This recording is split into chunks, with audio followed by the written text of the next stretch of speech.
Veg biryani எப்படி பண்ணலாம் அப்படின்னு பார்க்கலாங்க.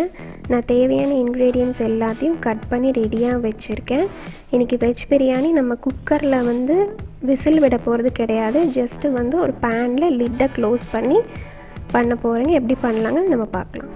அடுத்து நம்ம பிரியாணி மசாலுக்கு தேவையான இன்க்ரீடியன்ட்ஸ் எல்லாத்தையும் மிக்சியில் போட்டு அரைச்சிக்கலாங்க.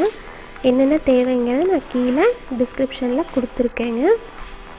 இதில் நான் எக்ஸ்ட்ராவாக கொஞ்சம் வெங்காயமும் தக்காளியும் சேர்த்துருக்கேன். நீங்கள் அது வேணாம் அப்படின்னா கேஷ்யூ நட் சேர்த்து அரைச்சிக்கோங்க.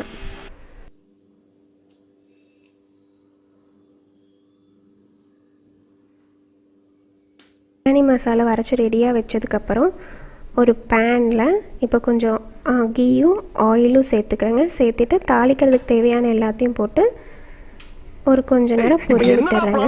அதுக்கப்புறமா ஒரு ஆனியன் ஆட் பண்ணிக்கலாங்க. ஆனியன் வதங்கினதுக்கப்புறம் கொஞ்சம் தக்காளி ஆட் பண்ணிக்கோங்க.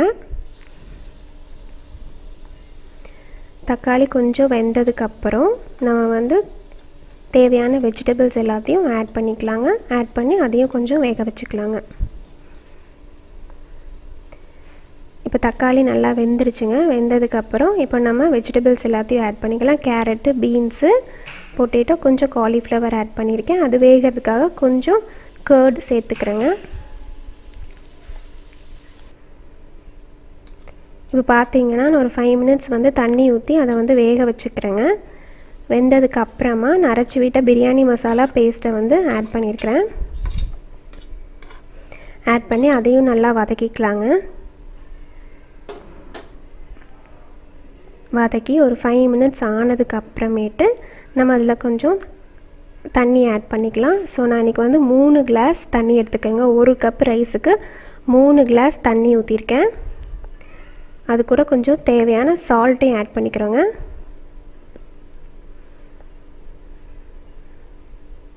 சால்ட் ஆட் பண்ணி நான் கலக்கி விட்டுக்கிறேங்க.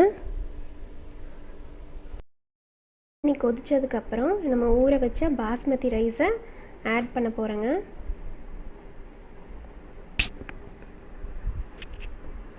இப்போ பாஸ்மதி ரைஸ் ஆட் பண்ணிட்டோங்க.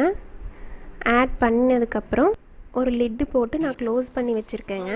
நேரம் க்ளோஸ் பண்ணி வைக்கணும் அப்படிங்கிறத நான் வந்து டிஸ்கிரிப்ஷனில் கொடுத்துருக்கேங்க. இப்போ தண்ணி வந்து சுண்ணதுக்கப்புறம் நம்ம அப்படியே அடுப்பை ஆஃப் பண்ணிவிட்டு க்ளோஸ் பண்ணி அப்படியே தம்மில் வச்சுட்டா பிரியாணி ரெடி ஆயிடுச்சுங்க. ரெடியான பிரியாணி இந்த மாதிரி ஒரு தால்ச்சா கறியும் ஒரு ஃப்ரையும் வச்சு சர்வ் பண்ணால் சூப்பராக இருக்குங்க. இந்த தால்ச்சா கறி எப்படி செய்கிறது அப்படிங்கிறத நெக்ஸ்ட் ஒரு தனியாக ஒரு வீடியோவில் காட்டுறேங்க. இந்த வீடியோ பிடிச்சிருந்தால் லைக் பண்ணுங்கள், ஷேர் பண்ணுங்கள். தேங்க்யூ.